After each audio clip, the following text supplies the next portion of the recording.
কি আশ্চর্য বিষয় দেখুন, তুফান সিনেমার 10 দিনের আয় 20 কোটি টাকা। সেটা নাকি বেদের মেয়ে জ্যোৎস্না সিনেমার অনলাইন আয়ের সমান।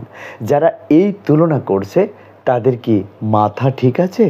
যখন বেদের মেয়ে জ্যোৎস্না সিনেমা চলছিল তখন টিকিটের দাম ছিল 10 টাকা থেকে 20 টাকা। সেই সময়ের মানে 1989 সালে ডলারের দাম বাংলা টাকায় ছিল 32 টাকা 27 পয়সা। সেই হিসেবে ধরলে সেই সময়ে বেদের মেয়ে জ্যোৎস্না সিনেমা আয় করেছিল 61,97,706 ডলার। শাকিব খানের তুফান 10 দিনে 20 কোটি টাকা আয় করেছে। সেটা যদি আমরা এখন ডলারে কনভার্ট করি তাহলে কত হয় দেখুন, 17,09,000 টাকা। আবার যদি বেদের মেয়ে জ্যোৎস্নার সেই সময়ে আয় করা 61,97,706 ডলারকে বর্তমান রেটে কনভার্ট করি তাহলে দেখুন তা হয় 72,61,31,602 টাকা। দুইটা কি সমান হলো?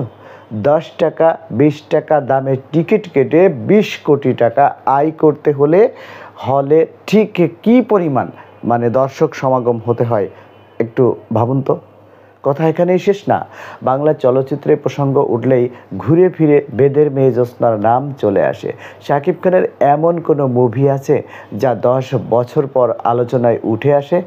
তুফান হোক বা রাজকুমার হোক, সেগুলো কি 2-3 বছর পর আলোচনায় থাকবে?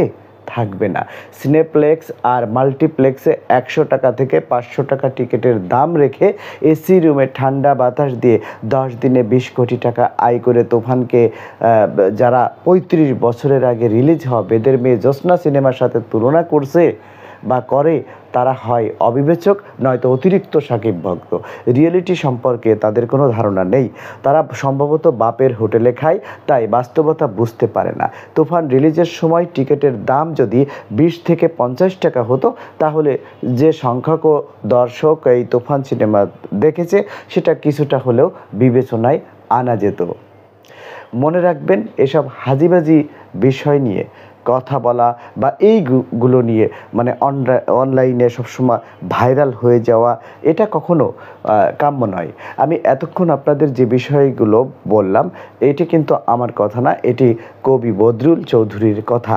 কবি বদরুল চৌধুরী ঠিক এভাবেই বিশ্লেষণ করেছেন যে দেখুন, আপনারা যে বেদের মেয়ে জ্যোৎস্নার সঙ্গে শাকিবের তুফান ছবির তুলনা করছেন, এই তুলনা কতটা বাস্তবসম্মত তা একটু ভেবে দেখুন।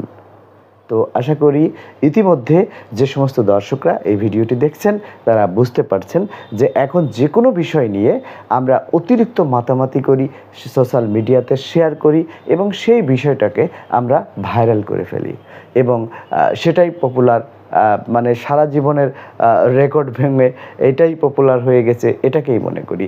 এই সংস্কৃতি থেকে বের হয়ে এসে রিয়েলিটি যেটা সেটাকে মানতে হবে। ভালো থাকবেন, সুস্থ থাকবেন। আল্লাহ হাফেজ।